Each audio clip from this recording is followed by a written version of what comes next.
Sur cette étude génétique, les différents variants présents sur un échantillon de virus. Ici, c'est le 501YV3 qui prédomine, le fameux variant brésilien. Une analyse réalisée par le laboratoire vétérinaire départemental public Calise. La structure Tuliste s'est spécialisée dans le séquençage génétique. Conçu à l'origine pour la sélection animale et l'environnement, l'outil s'est avéré parfait pour dépister les différentes formes de variants du Covid. Le laboratoire attend désormais l'habilitation officielle pour faire ses recherches. Tout ce que l'on a mis en place depuis ce dernier mois, ce mois et demi, c'est vraiment de la mise au point, de la formation, de la calibration pour être certain de fiabiliser nos résultats et d'avoir des résultats de variants qui sont vraiment 100% fiables. On a un cahier des charges qui est fourni par le Centre national de référence et donc il faut répondre à ce cahier des charges.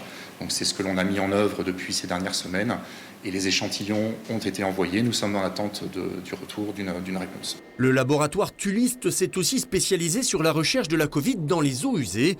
À raison de 40 tests par semaine, il étudie les eaux d'une vingtaine de stations d'épuration françaises.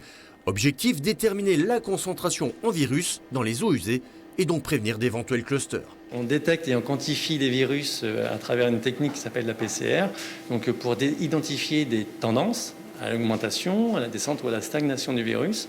Et à terme, oui, l'idée c'est d'identifier les variants. Le virus évolue, donc il pourrait y avoir d'autres variants présents. Donc c'est l'objet du travail à terme, et donc de faire du séquençage pour identifier la diversité de virus présents dans les eaux usées. Le laboratoire corrézien devrait obtenir son habilitation Covid à la fin du mois.